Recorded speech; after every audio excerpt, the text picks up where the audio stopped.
بسم الله الرحمن الرحيم الحمد لله رب العالمين والصلاة والسلام على سيدنا محمد طه الأمين وعلى آله وصحبه الطيبين الطاهرين. I ask Allah, the Exalted, to grant us all the sincerest of intentions, the ability to understand and implement the religious knowledge, and to get the reward in the hereafter for our good deeds. Thereafter, in continuing to go through the rules of fasting, that is ahkam as-siyam, after discussing who it is an obligation upon to fast the month of Ramadan, who it is valid from, we move on to now, inshallah ta'ala, to talk about the integrals of fasting, what we call the arkan of Sawm. So when we talk about the integral of something, we mean that it is something which is a part of the amal, the act itself, and if it is missed out, the entire act would not be valid. So here we're not talking about the optional things and the extra things and the sunnah things that one does during fasting and during the month of Ramadan, which inshallah we'll touch on in the next session.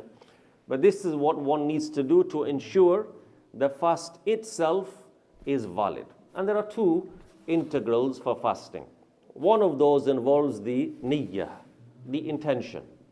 The intention is something that exists in a person's heart. That is a firm feeling that a person has in the heart towards doing something. So it is not necessary that a person says something in order to have the intention in the heart. Either you feel that you want to do something, for example, or you don't. Just like when a person performs the prayer, they have the intention where? In the heart. Even if they did not say, for example, with the tongue, that I am now performing 4 obligatory rak'ahs of dhuhr for the sake of Allah, if they never said that out loud, but that's what they felt in their heart, that's what we mean when we say you have the intention.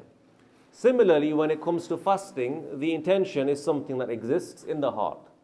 Whether I make that dua or I don't, وَبِصَوْمِ غَدٍ نَوَيْتُ مِنْ شَهْرِ رَمَضَانَ, whether I say that or not, if that's the feeling I have in my heart that I am fasting the following day for the sake of Allah, the obligatory fast, it is valid.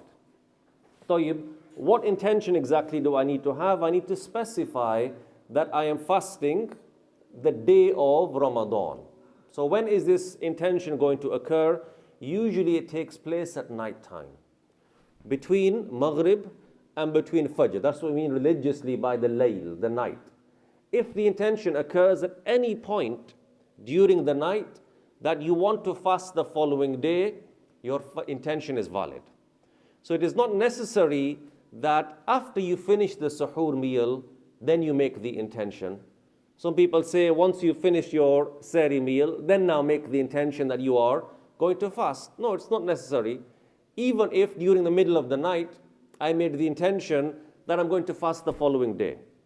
Whether I had my suhoor meal or not, or if I make my intention, then I eat my suhoor meal, my intention is still valid. Because when am I going to fast? The following day, after Fajr. So me eating and drinking at night time does not invalidate or affect the fast the following day. So if I forget to make my intention at night, can I make it during the day? In the Hanafi madhab, for the month of Ramadan, a person can. Like if a person, after eating their iftar meal, they got full up, they fell asleep, and they wake up after Fajr. Can they make an intention now to fast that day? The answer is yes, as long as they make the intention before what the scholars call ad-dahwatul kubra. That means the religious midday. So when we said night is from Maghrib to Fajr, day is from Fajr to Maghrib. So halfway between Fajr and Maghrib is what we call the religious midday. If you made your intention before the religious midday, your intention is valid for the rest of the day of Ramadan. Because the scholars said your intention was there for most of the day. So it's better to make your intention at night. But if you forgot, for example, and you woke up after Fajr, then you can still make your intention to fast that day. However, one needs to make an intention for every day of Ramadan. So a person doesn't say at the start of Ramadan, I make the intention to fast the entire month. Rather, each individual day of Ramadan requires its each individual intention, just like when we pray. I don't get up at Fajr time and say, I now make the intention to pray all 5 day prayers today. Rather, you make the intention for Fajr, you finish Fajr. When you want to pray Dhuhr, you make a new intention for Dhuhr, you make a new intention for Asr, and the like. These are independent ibadat. Similarly, each day of Ramadan is an independent act of worship and requires its own independent intention. So you've made the intention then, at night or in the early morning, that you're going to fast the day of Ramadan. What is it that needs to occur or not occur during Ramadan, the day that is, for your fasting to be valid? That's the second integral, that you refrain from, abstain, stay away from all the invalidators of fasting, from the time of Al-Fajr all the way up until the time of Al-Maghrib. What does that include and involve? It involves any eating and drinking intentionally. Meaning if a person remembered that they are fasting and they swallowed something. So not just that they put something in their mouth. So for example, if I put a siwak in my mouth or I put a pen in my mouth, but I don't swallow it, that does not invalidate my fast. So a person inserts something in their mouth and they swallow it. It goes past the throat and now goes into their stomach. A person who inserts that intentionally, this invalidates their fast. So they know they are fasting and still they put food, drink, medicine even, a tablet and the like into their mouth. This invalidates their fasting. And anything else like that as well. So we said medicines invalidate the fast. Even if a person smokes, the smoke that goes in, there are particles that enter the body. This invalidates the fast. So a person smokes during the day of Ramadan, eats or drinks during the day of Ramadan, or inserts anything else into the mouth, or even a medicine through the back passage, what they call in English an enema. This also would invalidate the fast. If a person puts eardrops in, this would invalidate the fast. So just merely water passing over the outside of the ear, this does not invalidate the fast. But if you insert something all the way in, like oil or drops and the like into the ear, then this invalidates the fast. As for inserting something into the eye, this does not invalidate the fast. So wearing kuhul, surma, or an eye drop, this does not invalidate the fast. This is not what they call a manfadh, an open inlet into the body. And so also having an injection during the day of Ramadan does not invalidate the fast.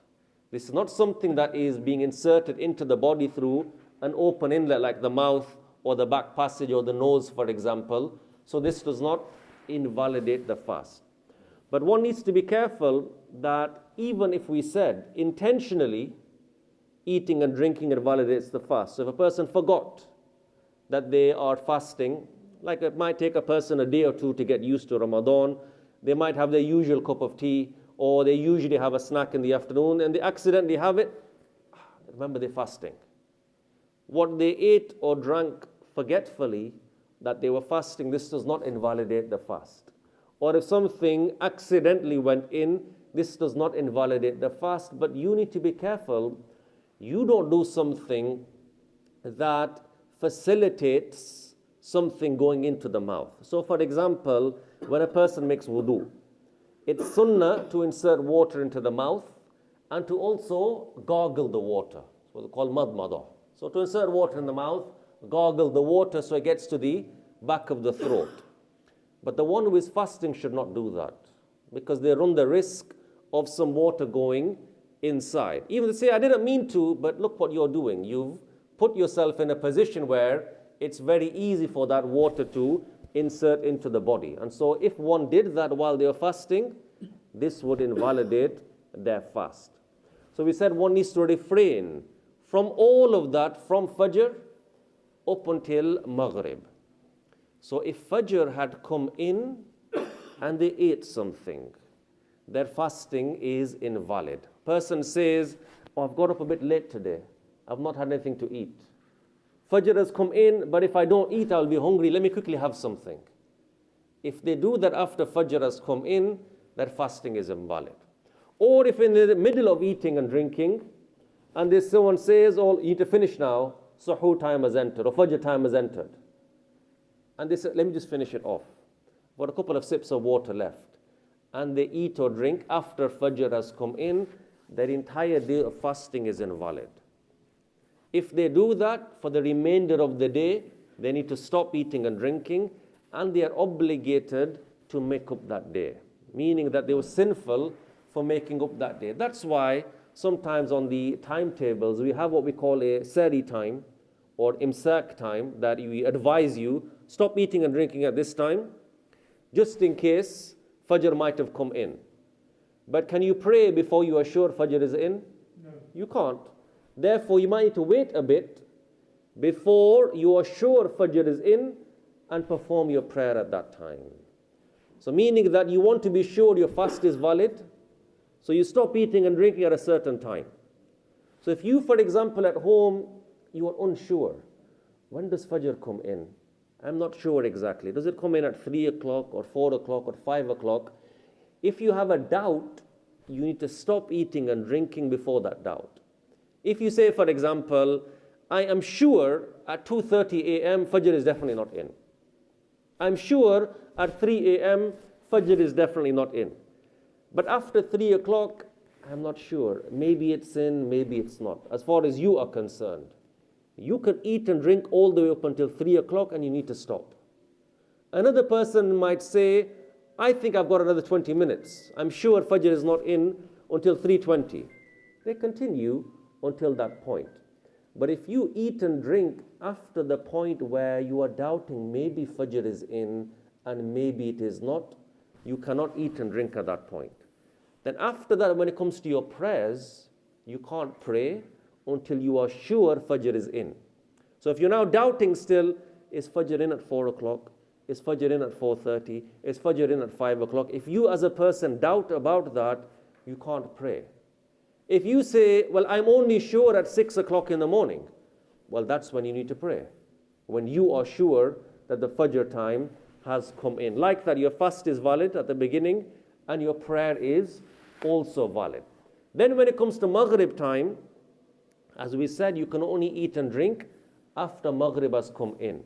So if you are doubting, is it dark enough yet? Has Maghrib come in yet? I don't have access to the timetable, or I'm not sure if the timetable is accurate to the minute. That I want to wait another 3 or 4 minutes, for example, then fine. Do that so that you are sure your fast is valid. It is not worth it to rush 2 or 3 minutes or continue eating for 2 minutes or rushing to open your fast before 2 minutes and run the risk of the entire day's effort that you put in to be invalid and be sinful for invalidating that fast and being obligated to make up that fast after Ramadan. It's not worth it. Rather be sure and take the extra precautions so your fasting is valid and so that your prayers are valid as well. There's no point saying, well, everybody else is doing it, so I will do it as well. No, you will be asked about your acts of worship and they will be asked about their acts of worship. Each individual person is going to their grave. You will be asked about your deeds and not other people's. So you want to make sure that your acts of worship are valid. So if a person invalidates a day of Ramadan through them eating or drinking, or another invalidator of fasting such as having intercourse with one's wife, outside of Ramadan it's valid, during the night it is valid and permissible, but not during the day of Ramadan. So if one did that while remembering they were fasting, as well as the sin and the obligation of making up that day after Ramadan, they need to pay a kaffara. In the Hanafi school, they need to pay an expiation, which means that they need to free a slave if they can find one. And if they cannot, then they need to fast 2 consecutive lunar months. And if they can't because they are physically unable, then in that case they need to feed 60 poor Muslims. This is an obligation on them for invalidating one day of Ramadan. So they will need to be careful that they don't fall into something like that. As for some things that people might think invalidate their fast, they would not. So things like hijama, cupping, for example, this does not invalidate the fast. Ghiba, backbiting. It's haram for a person to do that outside and inside Ramadan. But a person who does it in Ramadan, this does not invalidate the fast. Rather, a person commits a sin and it affects the reward of their fast. It doesn't mean though fasting is invalid if I backbite or I swear at someone and the like. It's haram and sinful, but the fast itself would be valid. So a person needs to ensure the integrals are complete of fasting, even if they didn't do anything extra. Of course, there are many optional and extra things that one needs to do that we're going to mention, inshallah, in the coming session. But if you notice, we did not say the suhoor meal is an integral. Meaning, if you missed your suhoor meal, your fast is still valid as long as you make an intention. Some people think, oh, I didn't get up to eat today, so I'll miss this day of fasting. No, that's not a condition for the validity of your fast. If you missed the suhoor meal but your intention was valid, your fast is valid as well. Will you feel more hungry and thirsty? Well, yes, you will. But your fasting is still valid. That is the whole purpose of the suhoor meal, is to facilitate for you to fast the following day, to make it easier for you and to have more energy. But if you miss it for whatever reason, you slept in, you didn't have any food, you got busy, etc., your fast is still valid without that. The integrals we said are the intention and refraining from the invalidators of fasting. May Allah Ta'ala enable us to implement that knowledge and enable our upcoming fast to be valid. Ameen walhamdulillahi rabbil alameen.